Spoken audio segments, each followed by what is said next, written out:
Tu veux savoir ce qu'il y a à l'intérieur des géants gazeux? Alors imagine ça. On a envoyé une sonde dans un monde sans sol. Elle tombe, et plus elle descend, plus l'air devient une matière, pas une métaphore. Une chose qui te colle à la peau, qui te broie les os, qui te remplit les poumons d'un goût de métal et d'œufs pourris. À un moment, la lumière n'existe plus, le bruit non plus. Et pourtant, quelque chose bouge. Comme si l'océan n'était pas de l'eau, mais de la pression. Comme si la planète avait une gorge, et que nous étions un petit grain de poussière en train d'y glisser. Tu n'as pas cliqué sur un titre menteur? À l'intérieur des géants gazeux, il y a bien des couches, des tempêtes, des océans, et des choses si extrêmes qu'elles ressemblent à de la science-fiction. Mais la partie la plus dérangeante, c'est celle-ci. On peut décrire l'enfer, sans parler de feu. Et plus on s'approche du centre, plus ce monde devient intime, presque organique, comme un corps colossal qui digère la lumière, recrache des éclairs, et garde son secret au cœur comme une dent serrée entre deux mâchoires. Écoute bien, parce que la chute commence, on appelle ça des géants gazeux, et le mot gaz trompe presque tout le monde. Il fait croire à quelque chose de léger, de vaporeux, de pas très sérieux. Un ballon, une brume, un ciel. Mais un géant gazeux, c'est un mensonge de vocabulaire. C'est une planète où l'atmosphère n'est pas une peau. C'est le corps entier. Un monde qui n'a pas de frontières claires entre dehors et dedans. Tu ne sais même pas exactement à quel moment tu entres. Tu es déjà avalé dès le premier souffle. Au-dessus, c'est un spectacle. Bandes colorées, tourbillons, ovales gigantesques comme des cicatrices dans le ciel. On regarde Jupiter et on croit voir un tableau. On oublie que ces couleurs, ce sont des couches de nuages et d'aérosols. Des mélanges chimiques qui, à l'échelle humaine, seraient des poisons. Là-haut, tout semble presque propre, esthétique, comme un aquarium cosmique. Puis tu te rapproches, et c'est là que commence la première vraie torsion. Ce que tu vois n'est pas la surface. Ce n'est même pas un endroit. C'est un processus.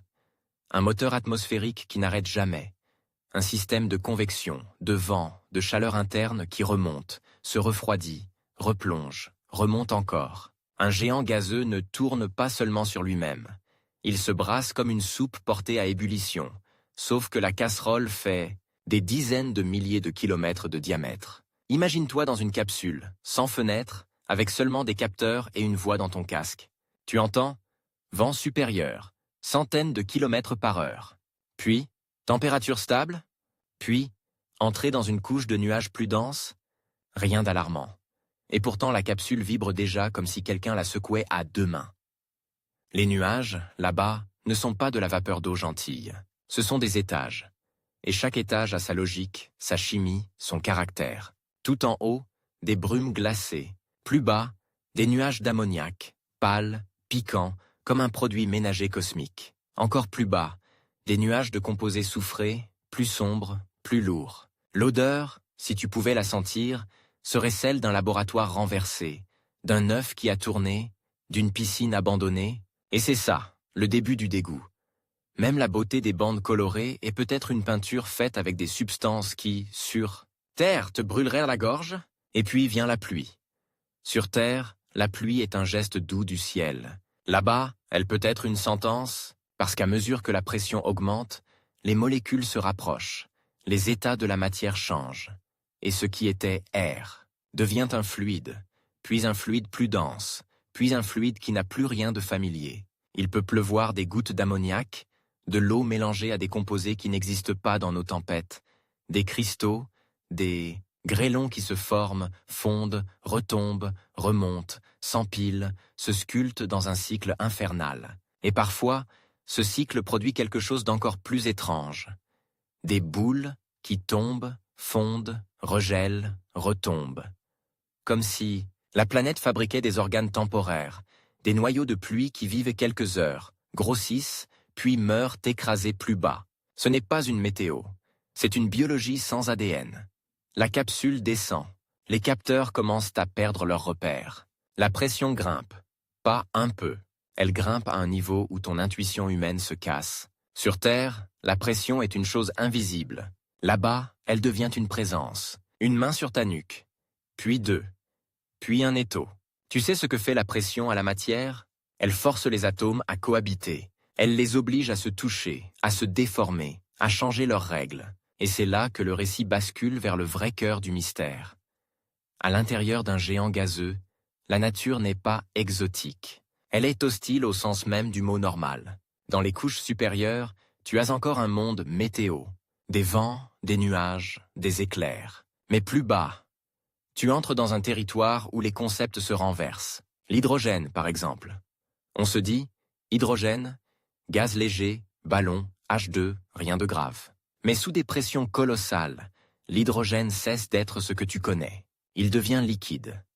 Puis il devient un liquide étrange, plus dense, plus conducteur. Et là, twist, l'hydrogène peut devenir métallique. Métallique, oui, comme un métal, pas parce qu'on y a mélangé du fer. Parce que la pression est si brutale que les électrons se comportent autrement, que la matière se met à conduire l'électricité comme si c'était un océan de métal liquide. Imagine une mer noire, lourde, sans rivage, faite de l'élément le plus simple de l'univers, transformée en un matériau qui, sur Terre, n'existe pas naturellement à grande échelle. Et cet océan métallique, ce n'est pas un détail. C'est peut-être l'un des secrets les plus puissants du système solaire, parce que c'est là que naît une chose qui change tout. Le champ magnétique. Sur Terre, le champ magnétique, c'est une bulle protectrice. On l'oublie jusqu'au jour où on parle d'aurore boréale. Sur un géant gazeux, le champ magnétique est un monstre invisible. Il peut être gigantesque, agressif, chargé de particules. Il peut piéger des radiations, sculpter des arcs de lumière, influencer l'espace autour de la planète comme une couronne d'épines électromagnétiques. Et ce champ n'est pas une décoration. C'est un symptôme.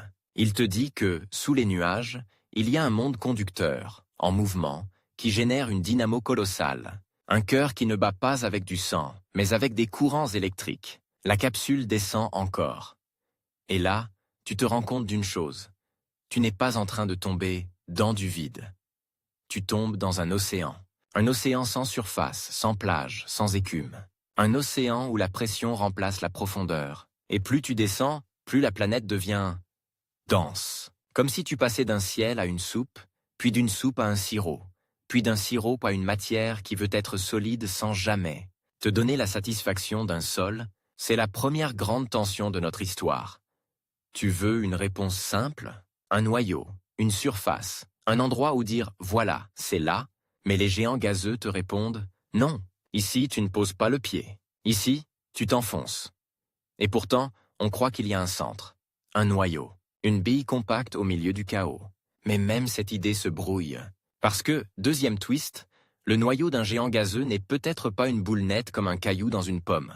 Il pourrait être flou, diffus, mélangé, comme si les éléments lourds, au lieu de rester sagement au fond, se dissolvaient partiellement dans les couches profondes, comme si la planète n'avait pas un cœur unique, mais une zone centrale, une région où la matière devient une bouillie comprimée, de roches, de glace, de métaux, dispersés dans un monde d'hydrogène sous pression. Et là, tu commences à sentir la promesse du titre.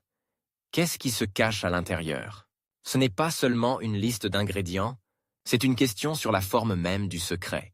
Un secret qui n'est pas enfermé dans un coffre, mais dissous dans la profondeur. Les éclairs, d'ailleurs, ne sont plus un détail esthétique. Imagine des éclairs qui ne traversent pas seulement des nuages comme les nôtres, mais des couches épaisses, des colonnes de matière, avec une énergie qui fait passer nos orages pour des étincelles de briquet, un flash, puis un autre, comme des nerfs qui se déchargent dans le corps de la planète. Les éclairs deviennent la preuve qu'il y a un théâtre électrique là-dedans, un échange violent entre couches, particules, gouttes, cristaux, et ce théâtre a un goût sinistre. Si tu étais là, tu ne verrais presque rien. Tu sentirais surtout le choc dans la structure de ta capsule, les grincements, la chaleur qui monte, la pression qui cherche la moindre faiblesse, comme un insecte qui trouve une fissure. Le temps, lui aussi, se déforme. Dans ton imagination, la chute est longue, épique. En réalité, c'est une course contre la destruction. Les instruments peuvent résister un moment, puis ils cèdent, et dans notre récit, c'est important. Tu n'as pas l'éternité pour comprendre. La planète te laisse un court instant pour lire ses entrailles. Puis elle ferme la bouche. Sauf que, même ce que tu appelles entrailles n'est pas encore le vrai dedans. Parce qu'il existe un autre piège, plus subtil. La chaleur. Un géant gazeux n'est pas seulement chauffé par son étoile. Il porte souvent une chaleur interne, une énergie prisonnière, un reste de formation, une contraction lente, un moteur qui continue de tourner après des milliards d'années, et cette chaleur remonte. Elle nourrit les vents, elle alimente les tempêtes, elle entretient le chaos visible. En d'autres mots, ce que tu vois à la surface n'est pas seulement le résultat du soleil, c'est le résultat d'un feu interne sans flamme, un feu de gravité, un feu de compression, un feu de lenteur. Et c'est peut-être ça le plus dérangeant. La planète semble vivante, non pas parce qu'elle respire, mais parce qu'elle se serre, elle, même dans un acte continu. Alors, question simple. Et si on descendait encore? Tu te dis, après l'hydrogène métallique, on touche enfin quelque chose. Un noyau solide, un sol, une vérité. Mais le géant gazeux adore les révélations qui se transforment en nouvelles énigmes. Car plus bas, les frontières deviennent des gradients. Pas de ligne, pas de mur, pas de maintenant c'est autre chose. Juste un glissement continu vers des conditions où la matière prend des formes qu'on peine à imaginer. Et dans ces profondeurs, un autre type de pluie pourrait exister. Une pluie qui n'est pas seulement chimique, mais précieuse. Imagine des éléments qui, sous pression et chaleur extrême, se séparent comme dans une distillation cosmique. Certaines substances pourraient tomber vers le bas, comme si la planète faisait pleuvoir ses propres trésors vers l'intérieur. Et cette chute interne, invisible, pourrait libérer de l'énergie, comme une cascade gravitationnelle, une pluie qui ne mouille pas, mais qui chauffe, une pluie qui ne rafraîchit pas, mais qui alimente le moteur. Et là, la tension monte encore, parce que tu comprends que l'intérieur n'est pas un endroit statique. C'est une usine, un circuit, une mécanique de séparation, de convection, de conduction. Un monde où la gravité trie la matière comme un tamis brutal. Et dans ce tamis, qu'est-ce qui reste en haut? Qu'est-ce qui tombe? Qu'est-ce qui se mélange? Qu'est-ce qui refuse de rester à sa place? Tu pourrais croire que ces planètes sont simples, parce qu'elles sont faites surtout d'hydrogène et d'hélium. Mais ce sont justement ces ingrédients simples qui deviennent monstrueux quand on les torture avec des pressions inimaginables. C'est comme si tu prenais de l'air et que tu l'écrasais jusqu'à ce qu'il devienne un métal liquide. Rien que cette phrase devrait te donner un frisson, parce qu'elle te dit « Dans l'univers, les lois sont les mêmes. Mais les conditions changent tout.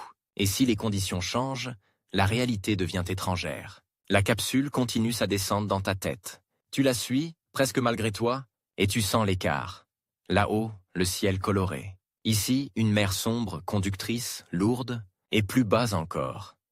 Un royaume où même métal et liquide cessent d'être des mots stables. Tu veux un repère? Alors tu t'accroches à une image. Le centre, le cœur, le noyau. Ce quelque chose qui donne un sens à la planète, mais voilà la question qui serre l'estomac, et qui va nous pousser dans la suite. Si le noyau est diffus, si l'hydrogène devient métallique, si la pluie nourrit le feu interne, alors qu'est-ce qui, exactement, se cache là où tout est broyé, chauffé, compressé? Est-ce une boule de roche? Une mer de glace écrasée? Un mélange bouillant? Une structure étrangère? Un secret qui n'est pas un objet, mais une zone interdite? Et si la planète, en plus, cachait quelque chose d'encore plus dérangeant? Non pas une chose morte, mais un phénomène capable de remodeler tout ce qu'on croit savoir sur les mondes géants. Parce que, dans les profondeurs, il existe une idée qui fait grimacer les scientifiques comme un mauvais goût. Certaines matières, sous ces conditions, pourraient se comporter comme des monstres de laboratoire, des transitions de phase inattendues, des couches qui se séparent comme de l'huile et de l'eau, mais à l'échelle planétaire, des océans invisibles, des frontières fantômes. Et si je te disais que nous n'avons peut-être pas seulement des planètes de gaz, mais des planètes ou des océans d'un genre impossible, existent, cachés sous des milliers de kilomètres de pression, et où la matière tombe comme une neige noire à travers un ciel sans lumière. Garde cette image. Parce que la suite, c'est là où la descente devient vraiment sale. Là où le gaz cesse définitivement d'être un mot acceptable, là où on commence à parler de couches qui ressemblent à des entrailles, de pluie qui ressemble à une extraction, et de cœurs qui ne sont pas des cœurs, mais des zones de collision entre la chimie et la gravité. La capsule imaginaire descend encore, et c'est là que le cerveau humain commence à tricher, parce qu'il veut un décor, un horizon, un bas. Il veut un endroit où la chute s'arrête, où l'on peut dire « Voilà, je comprends ». Mais un géant gazeux ne te donne pas ce plaisir. Il te fait glisser d'un état de matière à un autre comme on traverse des pièces sans porte. Et soudain, tu ne sais plus si tu es dans un fluide, dans un métal ou dans quelque chose d'entre les deux. Et c'est ici que l'histoire prend un virage plus cruel. Jupiter n'est pas le plus dérangeant. Jupiter est le plus visible, le plus bruyant, le plus théâtral. Mais il existe dans notre système un monde qui joue la beauté froide, l'élégance, et qui, à l'intérieur, peut se comporter comme une machine à broyer la lumière et à cracher des trésors en pluie. Saturne. Tu vois ses anneaux et tu penses poésie. Mais Saturne, dedans, est une énigme qui transpire parce que Saturne, contrairement à Jupiter, a un truc qui ressemble à une trahison de la logique. Il émet énormément de chaleur interne, comme s'il refusait de refroidir, comme s'il gardait dans sa gorge une braise invisible. On a longtemps cherché le comment, et la réponse possible est presque obscène. La planète pourrait faire pleuvoir. Non pas de l'eau, mais de l'hélium. L'hélium, c'est le gaz noble, le ballon d'enfant, le rire aigu. Tout le monde a un souvenir idiot de l'hélium. Et pourtant, dans Saturne, l'hélium peut devenir une sorte de pluie lourde, silencieuse, qui tombe vers le bas comme de l'or liquide dans un océan d'hydrogène. Imagine la scène. Un ciel sans ciel. Un air devenu liquide. Et à l'intérieur, des gouttes d'hélium qui se forment, qui s'assemblent, et qui descendent, descendent, descendent. Ce n'est pas une pluie qui rafraîchit, c'est une pluie qui réchauffe, parce que ce qui tombe libère de l'énergie gravitationnelle. Comme une cascade qui transforme sa hauteur en chaleur, Saturne se chauffe peut-être en permanence grâce à cette séparation intime. L'hydrogène et l'hélium, qui semblaient être des frères, inséparables, se mettent à se détester sous pression, et l'un s'échappe vers le bas. C'est un twist parfait.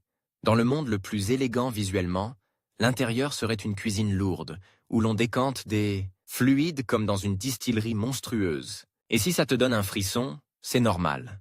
Parce que tu viens d'imaginer une planète qui se nourrit de sa propre stratification. Une planète qui produit de la chaleur en triant ses éléments comme on trie des viscères. À ce stade, tu pourrais croire que l'on a trouvé le rythme. Nuages, fluides, hydrogène métallique, pluie d'hélium, noyau flou. C'est déjà énorme.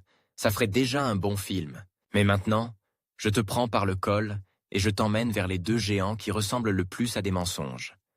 Uranus et Neptune. On les appelle parfois géantes de glace. Et là encore, le mot est un piège. Glace, ça évoque du froid solide, une surface gelée, un lac figé. En astrophysique, glace signifie surtout eau, ammoniac, méthane. Des composés volatiles qui, sous certaines conditions, sont solides, mais qui, à l'intérieur de ces planètes, deviennent tout sauf sages. Uranus et Neptune, c'est le calme apparent, moins de couleurs, moins de spectacle que Jupiter, moins de grandeur que Saturne. De loin, elles ressemblent à des billes bleues.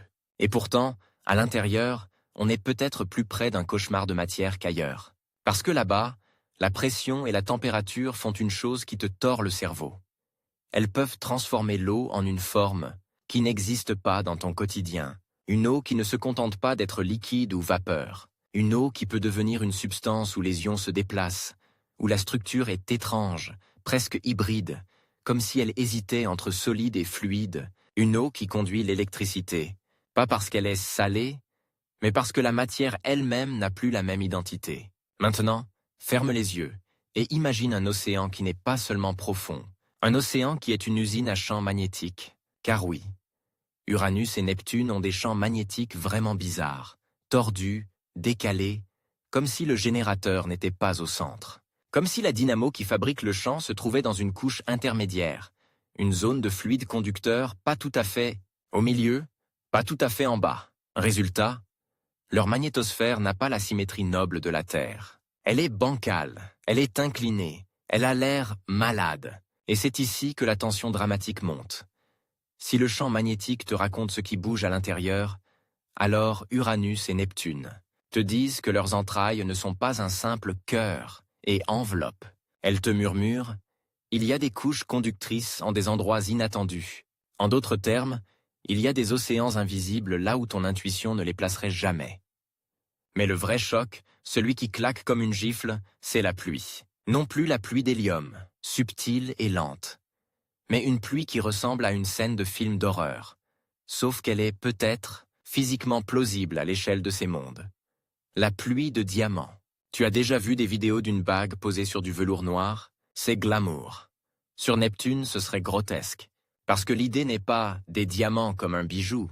L'idée, c'est que le carbone, arraché de molécules comme le méthane, soumis à une pression terrible, pourrait se réorganiser en structure cristalline, puis tomber, pas en petites paillettes charmantes, en grêlons, en cristaux, en fragments lourds, qui chutent vers des régions plus profondes, où ils pourraient fondre, se dissoudre, se mélanger à d'autres fluides. Un ciel qui pleut des diamants.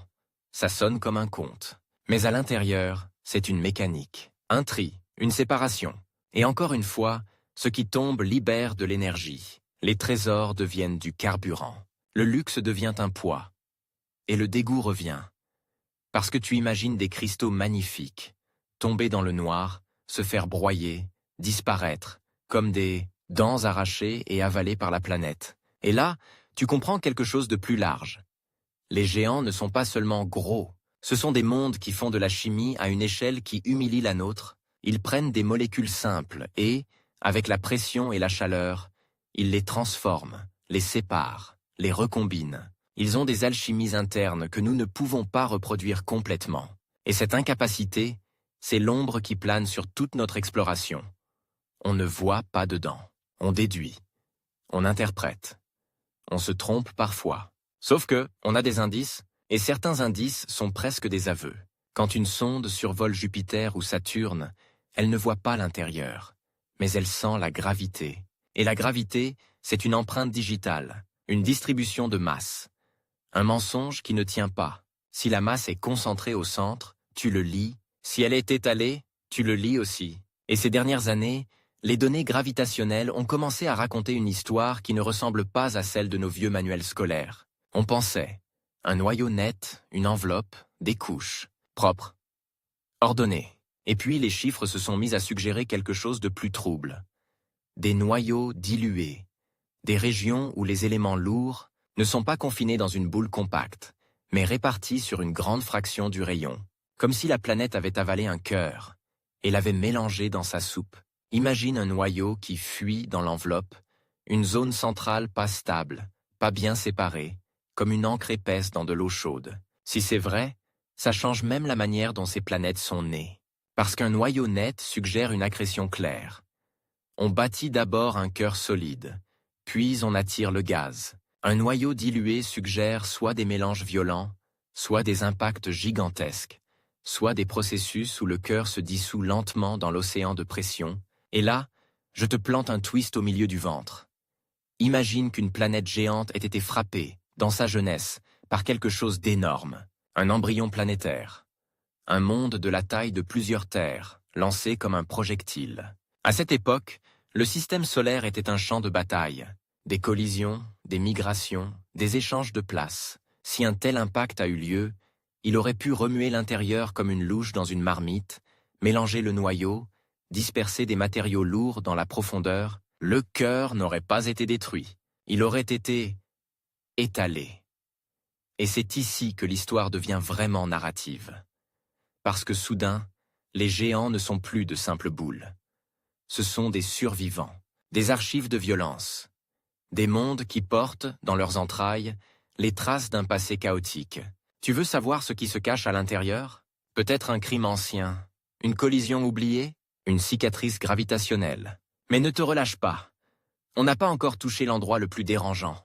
Revenons à notre capsule, parce qu'elle est ton fil. Elle descend dans un océan de plus en plus conducteur, de plus en plus dense. Et plus elle descend, plus une idée devient impossible à ignorer. À certains niveaux, l'intérieur d'un géant n'est pas seulement un mélange de substances. C'est un lieu où les états de la matière se comportent comme des créatures. Tu connais le mot métal. Tu connais le mot liquide. Mais métal liquide d'hydrogène, ce n'est pas du mercure. Ce n'est pas une image.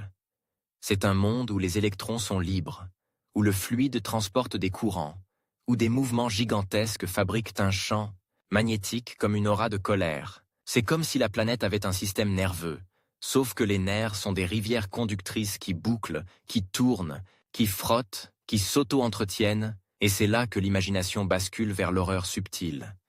Si tu étais une forme de vie, je ne parle pas de la vie telle qu'on la connaît, mais de la vie comme une structure qui cherche à se maintenir. Un géant gazeux serait une forteresse, pas parce qu'il est toxique au sens banal, mais parce que la pression et la température y jouent le rôle de prédateur absolu. Elle dévore les formes. Elle broie les molécules. Elle casse les équilibres. Sauf que la planète, elle tient depuis des milliards d'années. Donc son intérieur n'est pas un chaos sans règles. C'est un chaos stable. Un paradoxe. Et dans ce paradoxe, on glisse vers une question dangereuse. Si ces mondes sont si stables, si leurs couches sont parfois stratifiées, si certains éléments pleuvent vers le bas, alors ils peuvent stocker pendant des temps immenses des structures cachées, des couches particulières, des transitions nettes, des zones où la matière change brutalement de comportement. Imagine une frontière invisible, quelque part dans la profondeur, où, sur quelques dizaines ou centaines de kilomètres, tout bascule. La conductivité, la viscosité, la manière dont les fluides circulent, une ligne qui n'est pas une surface solide, mais un seuil de réalité. Au-dessus, un monde d'orage, de nuages, de convection. En dessous, un monde plus lent, plus lourd, plus conducteur, où les courants ressemblent à des rivières de métal sombre. Et ces frontières, si elles existent, peuvent produire des effets en surface. Les tempêtes, les jets, les motifs atmosphériques pourraient être la traduction visible d'une architecture interne, comme des muscles sous la peau, comme des spasmes qui révèlent des organes. Alors, tu sens le piège se refermer. Tu n'es plus en train de regarder une planète. Tu es en train d'écouter un corps sans peau. Un corps qui affiche ses symptômes dans ses nuages, et qui cache ses organes dans un noir écrasant. À ce point, le spectateur se dit « Ok, on a compris l'idée. Il y a des couches, des pluies étranges, des champs magnétiques bizarres, mais l'histoire refuse de se contenter de ça, parce que le prochain pas est celui qui transforme le mystère en menace cosmique. Ces intérieurs extrêmes ne sont pas seulement des curiosités, ils déterminent le destin des planètes autour d'autres étoiles aussi. Imagine les Jupiters chauds, des géants très proches de leur étoile, tellement chauffés que leur atmosphère est étirée, gonflée, parfois arrachée. Là, l'intérieur et l'extérieur se livrent une guerre. La chaleur externe gonfle les couches supérieures. L'intérieur tente de conserver sa structure, et le champ magnétique devient un bouclier, ou au contraire une cage qui accélère certaines pertes. Ce qu'il y a dedans décide si la planète se contracte, se gonfle, survit, migre ou se fait dépouiller. Et là, nouveau twist narratif. Si tu comprends les entrailles de Jupiter et Saturne, tu ne comprends pas seulement notre système. Tu comprends pourquoi certains mondes ailleurs deviennent des monstres gonflés, pourquoi d'autres se ratatinent, pourquoi certains finissent comme des noyaux nus, des cœurs exposés, dépouillés de leurs enveloppes. Le dedans écrit la biographie du dehors. Mais revenons chez nous, parce que c'est ici que la tension doit monter jusqu'à te donner envie de regarder la suite. Il reste une planète qui, en termes de malaise, joue dans une catégorie à part. Uranus. Pas seulement parce qu'elle est froide, mais parce qu'elle est couchée. Son axe de rotation est fortement incliné, comme si quelque chose l'avait renversée, comme si une collision ancienne lui avait donné une gifle si brutale qu'elle tourne sur le côté. Et maintenant, connecte les points. Collision ancienne. Axe renversé. Champ magnétique étrange. Dynamo décalé. Couche conductrice inhabituelle. Tu sens ce que ça suggère, n'est-ce pas?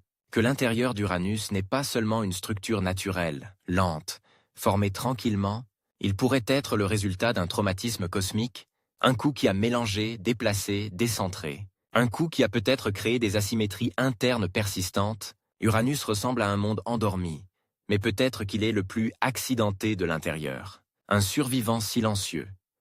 Et c'est là que je te laisse au bord du troisième acte, parce qu'on arrive à la zone la plus dangereuse du récit, celle où l'on cesse de parler de couches et où l'on commence à parler de matières impossibles, pas seulement métalliques, pas seulement conductrices, mais des états hybrides, des transitions qui changent nos modèles, des intérieurs où les mots humains deviennent des approximations. Et surtout, il reste la question centrale, celle qui doit te hanter. S'il existe des pluies d'hélium, des pluies de diamants, des océans conducteurs, des noyaux dilués, Alors qu'est-ce qu'on appelle vraiment le centre? Est-ce une chose? Est-ce un endroit? Ou est-ce un piège conceptuel? Un fantasme humain de cœur, que ces planètes détruisent pour le plaisir? Parce que si le cœur n'est pas une boule, mais une région floue, si la matière lourde se mélange, se dissout, si des couches entières se comportent comme des océans métalliques, alors peut-être que, tout au fond, ce que nous cherchons n'est pas un noyau. C'est une réponse à une autre question. Quelle forme prend la matière quand on la pousse jusqu'au bout de ses règles? Et quand on arrive à cette question, il y a un dernier virage à prendre. Un virage qui peut être franchement dérangeant. Certains états de la matière, là-dessous, pourraient ressembler à des choses vivantes dans leur comportement.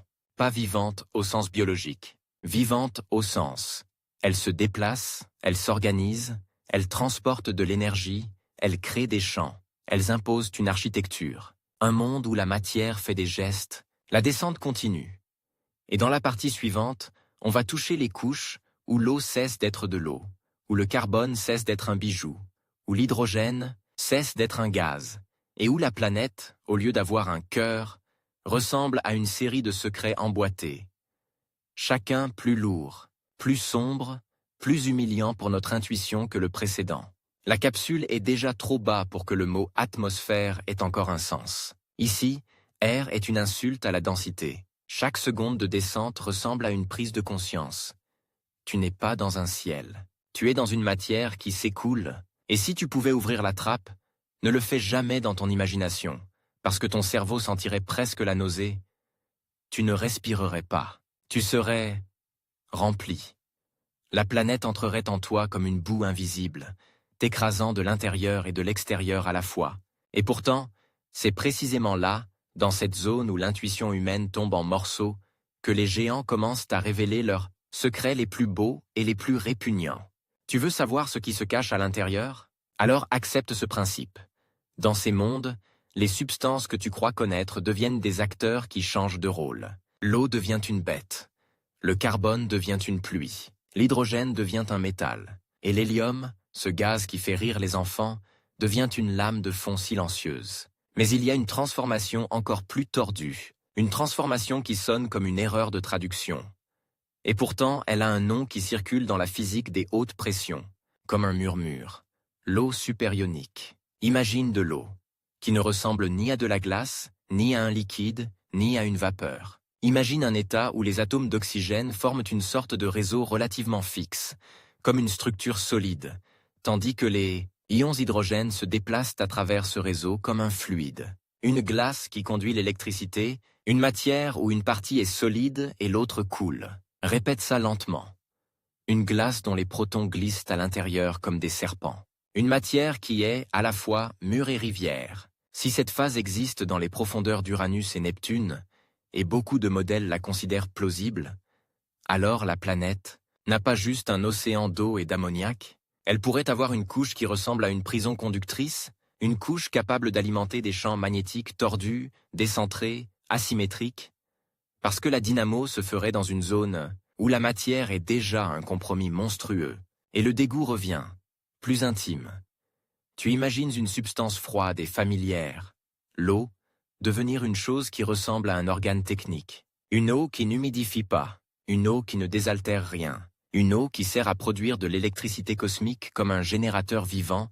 Maintenant, remonte une seconde vers les géants gazeux classiques, Jupiter et Saturne, parce que là aussi, la matière cache un tour de magie. On parle souvent de l'hydrogène métallique comme d'un océan, mais ce n'est pas un océan tranquille. C'est un océan qui peut avoir des courants gigantesques, des tourbillons internes, des rivières qui charrient des charges électriques, et quand ces courants bougent, ils sculptent le champ magnétique, qui lui-même façonne l'environnement radiatif autour de la planète. Donc, si tu veux une image, Jupiter n'est pas seulement une planète, c'est un générateur. Une centrale électrique de la taille d'un monde, qui tourne et brasse des fluides conducteurs dans le noir. Et maintenant, la question devient, qu'est-ce qui sépare ce monde conducteur de ce qui est en dessous? Qu'est-ce qui fait la transition entre océan métallique et centre? C'est là que les choses deviennent vraiment sales, parce que cette transition pourrait être un endroit où les éléments lourds, roches, glaces, métaux, ne sont pas sagement entassés comme un noyau dur, mais mélangés, dissous, infiltré, comme une boue chaude dans un métal liquide. Imagine un noyau qui n'est pas une bille, mais une soupe de matériaux lourds, compressés au point de perdre leur identité habituelle. Des silicates, des composés de fer, des glaces au sens planétaire, eau, ammoniac, méthane, qui, sous pression et chaleur, ne sont plus vraiment des glaces. Un mélange épais, chaud, sous contrainte, qui se comporte peut-être comme un fluide très visqueux, et c'est là que l'histoire doit te faire sentir le poids. Cette zone centrale n'est pas juste dense, elle est dense au point que la planète ressemble, à l'intérieur, à une hiérarchie de réalité. À chaque kilomètre, les règles se reconfigurent légèrement, comme si tu descendais dans un bâtiment où chaque étage change la gravité, la température et même la nature de la matière. Mais il y a une autre idée, encore plus déstabilisante. Le noyau pourrait être partiellement érodé. Oui, érodé, comme une falaise sous la pluie, sauf que la pluie est un océan d'hydrogène sous pression, et la falaise est un cœur planétaire. Certains modèles suggèrent que les matériaux du noyau pourraient se dissoudre dans l'enveloppe profonde au cours du temps, comme du sel dans de l'eau chaude. Si ça se produit, la planète ne garde pas son cœur intact. Elle le mélange lentement dans ses couches internes. C'est un twist cruel, parce que ça signifie que même si tu pouvais atteindre le noyau, tu pourrais n'y trouver aucune frontière nette. Pas de coffre, pas de gemme au milieu, juste une zone où la composition change progressivement. Une zone où l'idée même de centre se dissout. Et là, ton envie de résolution se fait piéger. Tu veux un secret solide. La planète te donne un secret liquide. Maintenant, parlons de ce qui rend tout ça encore plus dramatique. Les géants ont un problème de lumière. Ils reçoivent la lumière de leur étoile, oui, mais leurs intérieurs sont tellement opaques que la chaleur met un temps immense à remonter. Ce qui signifie que des couches profondes peuvent rester isolées, prisonnières, comme des caves scellées. Et si des régions sont stratifiées, si les compositions diffèrent suffisamment pour empêcher un mélange complet, alors certaines couches pourraient rester stables, silencieuses, pendant des durées incroyables. Tu vois où je veux en venir? Une planète pourrait cacher des poches d'histoire, des régions internes qui n'ont pas été brassées depuis des milliards d'années, des couches qui conservent une signature chimique ancienne, un souvenir de la formation ou d'un impact. Tu te souviens de l'idée du traumatisme cosmique? Maintenant, elle revient plus solide. Un géant gazeux pourrait être une archive, un monde qui a avalé des matériaux pendant sa naissance, puis a verrouillé certaines couches, et nous, depuis dehors, on regarde des nuages, et on croit connaître l'intérieur, alors qu'on ne voit que la peau d'un livre fermé, et c'est ici que je te donne un pivot narratif. Dans notre histoire, la capsule descend non seulement dans la pression, mais dans le passé, parce que plus tu descends, plus tu touches aux conditions qui existaient quand la planète s'est formée. Le centre est un musée de violence primitive, mais il manque encore l'image la plus accrocheuse, celle qui transforme l'intérieur en cinéma. Alors, reprenons la pluie de diamants. On a dit carbone compressé, cristallisation, chute. Mais imagine une échelle plus grande. Imagine que cette pluie ne soit pas quelques gouttes symboliques, mais un processus massif, une grêle continue sur des zones entières, pendant des millions d'années, des cristaux formés, broyés, fondus, recyclés, comme si Neptune possédait un cycle du carbone interne qui ressemble à une usine à bijoux cannibales. Et maintenant, imagine un endroit plus profond encore, où ces diamants fondent. Oui, fondent. Parce qu'à ces pressions et températures, un diamant n'est pas éternel. Il peut devenir une phase différente, ou se dissoudre. Ce qui est immortel sur Terre devient consommable là-bas. Le symbole de la dureté devient une victime. C'est une image qui donne satisfaction, parce que c'est concret, presque tactile. Et en même temps, ça te retourne l'estomac. La beauté n'a pas de valeur dans ce ventre. Tout est carburant, tout est matière première, tout est digéré. Et c'est le thème secret de tout le récit. Un géant gazeux, c'est une bouche cosmique. Il avale des éléments, il les trie, il les transforme, il les fait tomber, les recycle, les dissout, les remonte. Même ces tempêtes sont des gestes de digestion énergétique. Et ce qui nous fascine, c'est que nous regardons ce processus comme un spectacle, alors que c'est, à son échelle, une forme de métabolisme gravitationnel. Maintenant, arrêtons-nous sur un détail qui donne un frisson. Les éclairs. Dans les couches supérieures, on peut imaginer des éclairs comme ceux de la Terre, juste plus grands. Mais dans les profondeurs, l'électricité prend une autre dimension, parce que la conductivité des fluides change. Dans un océan d'hydrogène métallique, les courants électriques peuvent circuler très facilement.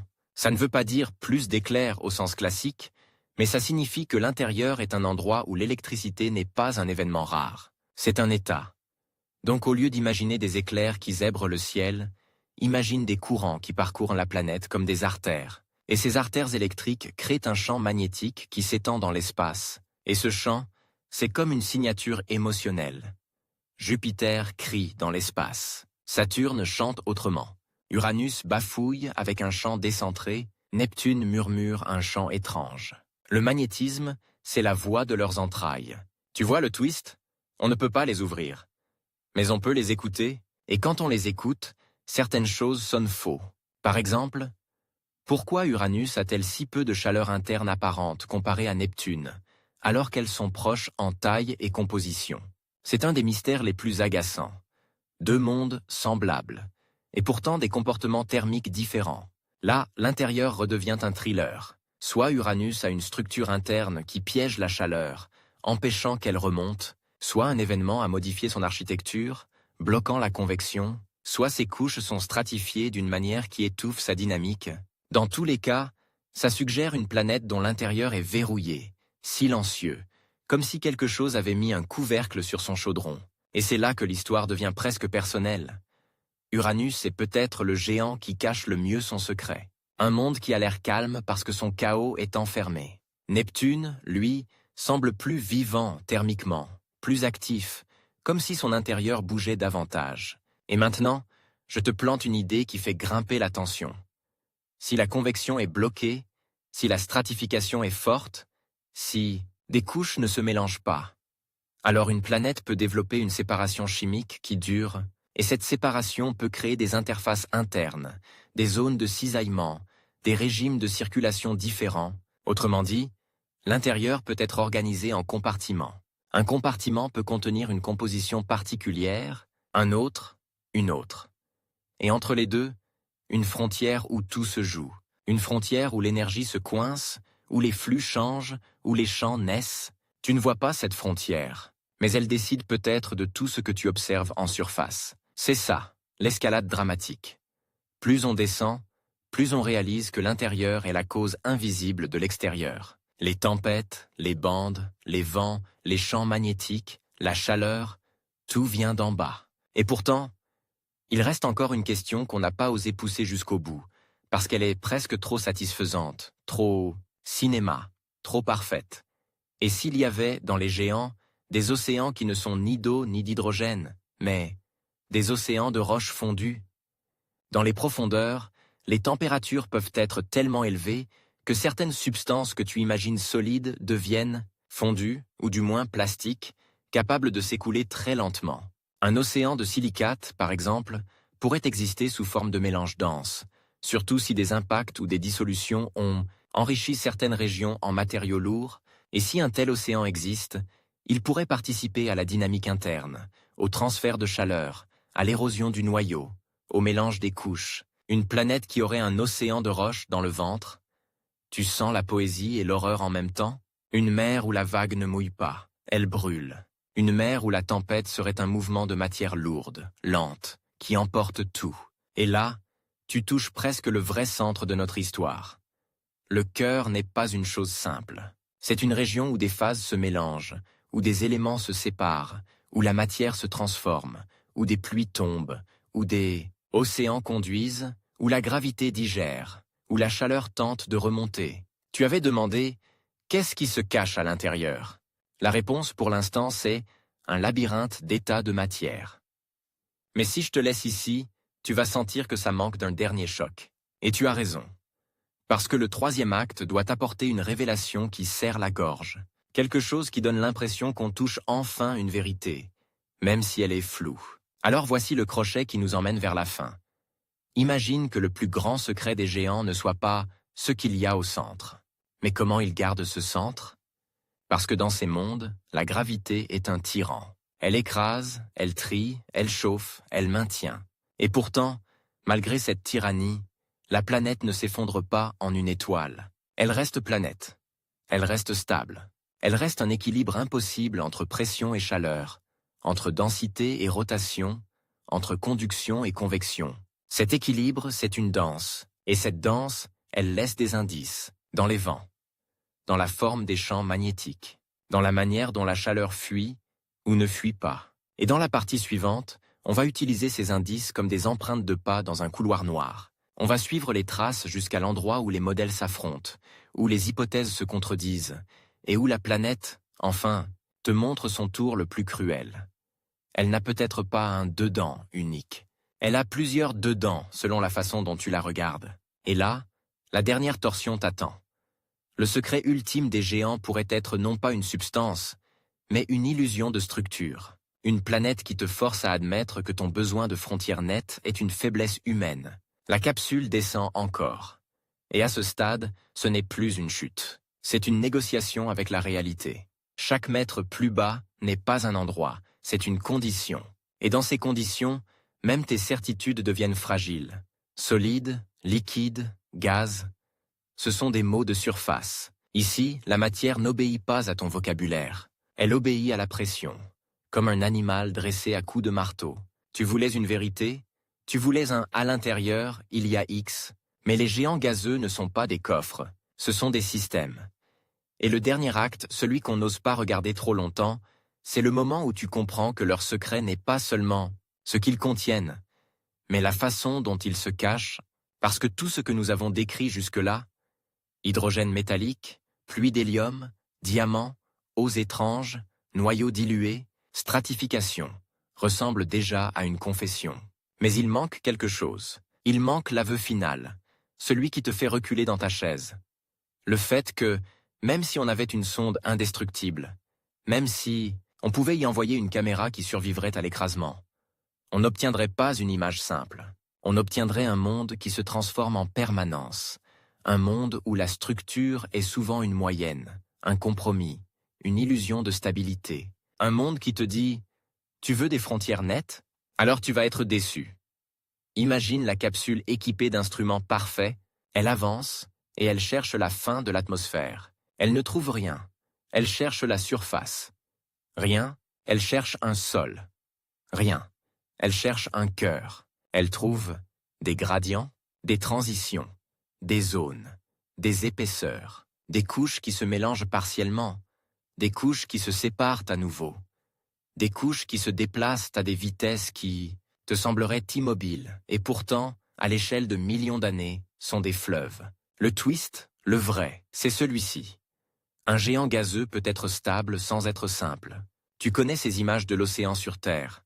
La surface agitée, puis plus bas des courants, puis encore plus bas des masses d'eau, plus froides, plus salées, plus denses, qui se déplacent lentement, maintenant multiplie tout ça, mais remplace l'eau par des fluides qui changent d'identité, remplace la salinité par des compositions chimiques sous contrainte, remplace la gravité terrestre par une gravité qui broie la matière, et remplace la profondeur par un abîme où la pression est un prédateur. Dans un géant gazeux, la météo de surface n'est que la première peau d'un système de transport gigantesque, et ce transport, c'est l'une des clés qui te mène au centre du mystère.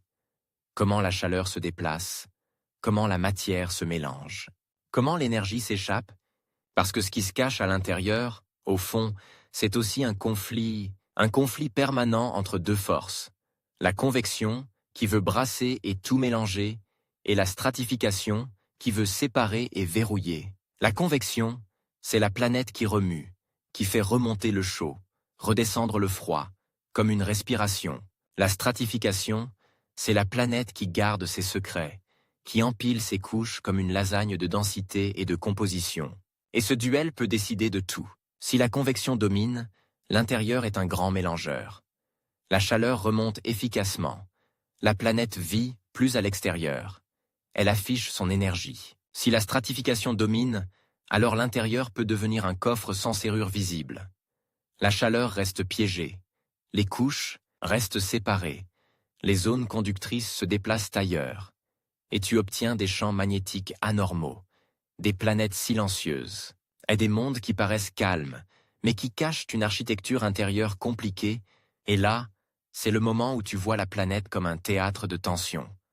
Ce n'est pas seulement ce qu'il y a dedans, c'est comment ça circule. Alors reprenons nos géants comme des personnages, parce que la dramaturgie a besoin de visages. Jupiter, c'est la force brute, l'énorme générateur. Le monde où l'intérieur se manifeste par une présence magnétique presque agressive. Quand tu regardes Jupiter, tu vois des jets, des bandes, des tempêtes. Mais derrière tout ça, tu vois un moteur, de la chaleur interne, un des fluides en mouvement, une partie conductrice qui fait de la planète une machine. Jupiter, c'est le monstre qui n'a pas honte d'être monstrueux. Saturne, c'est la tromperie élégante. Les anneaux te font croire au calme. Et dedans, il pourrait y avoir cette séparation intime, cette pluie lente, presque obscène, un élément qu'on associe au rire. Saturne, c'est l'art de cacher l'horreur derrière la beauté. Une planète qui te sourit, pendant qu'elle décante ses entrailles. Uranus et Neptune, eux, c'est la distorsion. Les mondes bleus qui ressemblent à des billes tranquilles et qui, à l'intérieur, pourraient abriter des couches conductrices exotiques, des états d'eau et de volatiles qui n'ont rien de glace au sens humain, des champs magnétiques décentrés comme si la planète portait un traumatisme interne. Là-bas, le secret ressemble moins à un cœur qu'à une mécanique bancale. Et maintenant, la question qui doit te mordre. Si ces planètes sont des systèmes, que cherche-t-on exactement quand on dit « ce qu'il y a au centre » ? Parce que centre peut vouloir dire plusieurs choses. Le centre géométrique, la région la plus dense, la zone qui contient la majorité des éléments lourds, le lieu où la pression et la température sont maximales, le point d'origine de la dynamo magnétique, ou même le lieu où la planète est née, au sens de l'histoire de sa formation. Et la révélation finale, celle qui te donne cette sensation de satisfaction glacée, c'est que ces centres ne sont pas forcément le même endroit.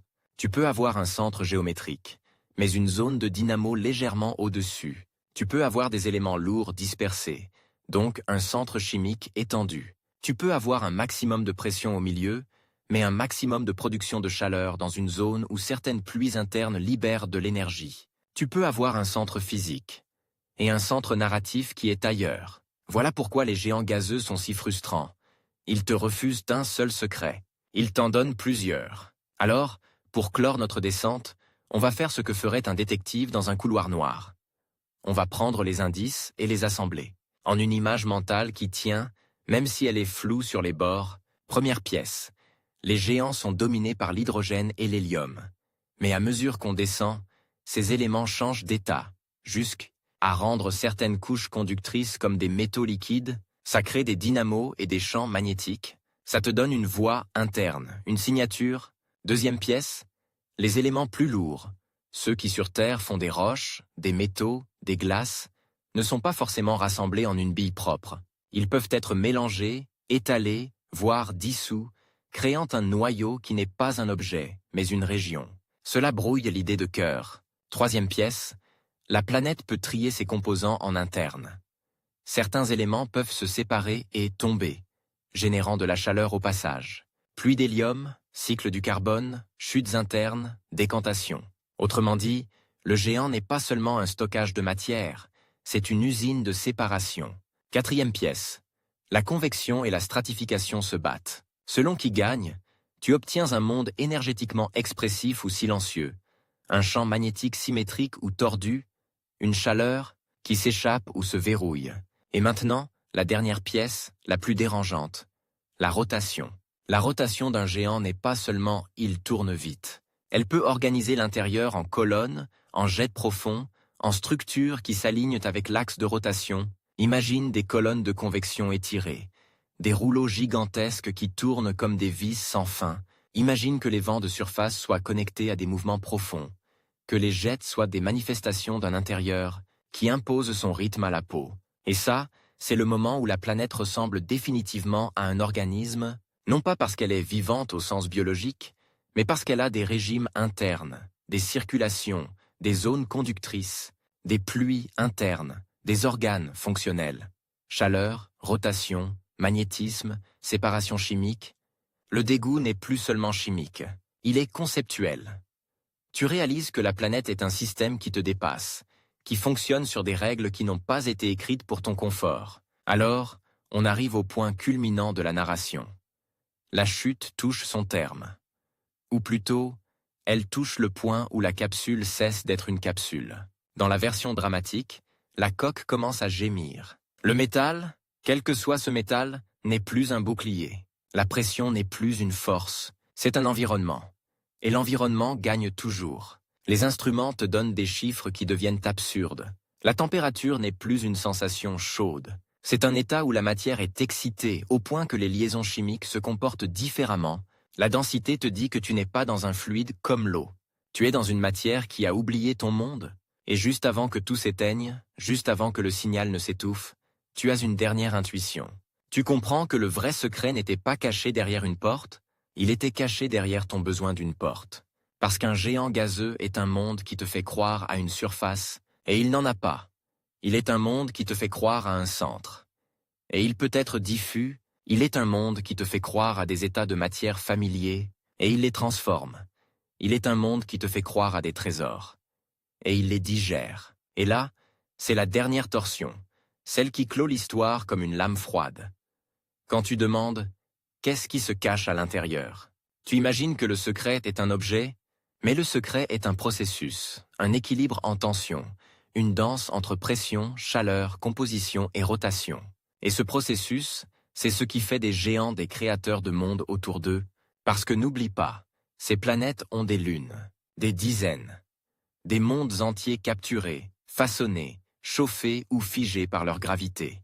Leur champ magnétique peut bombarder, leurs marées peuvent tordre, leurs environnements peuvent nourrir ou détruire. Ce qu'il y a dedans ne reste pas dedans. Ça se prolonge vers dehors, comme une influence. Même leurs anneaux, leurs arcs de particules, leurs ceintures de radiation, tout cela est, en partie, une extension de leur intérieur, une extension de leur dynamo, de leur gravité, de leur histoire. Donc quand tu fixes Saturne et ses anneaux, tu ne regardes pas seulement un décor, tu regardes un effet secondaire du monstre silencieux qui tourne dessous. Quand tu regardes Jupiter et ses tempêtes, tu ne regardes pas seulement des nuages. Tu regardes des symptômes d'un moteur interne qui n'a jamais cessé. Quand tu regardes Uranus couché, tu ne regardes pas seulement une planète étrange. Tu regardes peut-être la posture figée d'un traumatisme ancien, qui a réorganisé ses entrailles. Quand tu regardes Neptune bleu, tu ne regardes pas seulement une bille froide. Tu regardes un monde où le carbone peut être trié, où la matière peut tomber et se transformer, où la chimie devient un cycle interne. Et là, tu obtiens les 3 émotions que tu voulais au début, mais amplifiées. La satisfaction. Tu as bien trouvé ce que promettait le titre. À l'intérieur des géants, il y a des océans qui ne sont pas de l'eau, des pluies qui ne mouillent pas, de l'hydrogène qui devient métal, de l'eau qui devient autre chose, des noyaux qui se dissolvent, des champs magnétiques qui chantent la profondeur. L'intérêt. Parce que tu comprends qu'on n'a pas résolu les géants. On a appris à les lire comme on lit un corps sans l'ouvrir. Et ça ouvre un vertige. Chaque nouveau détail, une mesure de gravité, une variation de champ magnétique, un comportement thermique, peut changer notre image du ventre planétaire. Les géants sont des énigmes qui acceptent d'être approchés, mais pas d'être possédés. Et le dégoût? Parce que, en fin de compte, le plus répugnant n'est pas une odeur d'ammoniac ou de soufre. C'est l'idée qu'un monde entier puisse fonctionner comme une gorge. Avalé, trié, écrasé, transformé, digéré, pendant des milliards d'années, sans jamais te donner un sol où poser la main. Alors quand tu repenses au tout début, à cette capsule qui tombe, tu comprends que la vraie histoire n'était pas la descente. C'était ta transformation de spectateur en témoin. Tu ne regardes plus ces planètes comme des décorations, tu les regardes comme des machines à réalité. Des mondes qui te montrent que l'univers peut prendre un élément simple, l'hydrogène, et en faire une mer métallique. Prendre un gaz noble, l'hélium, et en faire une pluie lourde, prendre du carbone, symbole de vie et de bijoux, et en faire une grêle noire avalée par le ventre. Prendre de l'eau, symbole de douceur, et en faire une matière conductrice, hybride, étrangère. Et si tu veux un dernier plan, une dernière image pour refermer le film, imagine un géant gazeux vu de loin, calme, rond, majestueux. Puis imagine, sous ce visage, un abîme de couches et de transformations. Un monde qui change d'état comme on change de peau. Un monde qui n'a pas de surface à t'offrir parce qu'il n'en a pas besoin. Il n'est pas fait pour être touché. Il est fait pour être compris à distance. Et c'est ça, le secret final. Les géants gazeux ne cachent pas seulement quelque chose à l'intérieur. Il cache le fait que l'intérieur, lui-même, est un concept mouvant.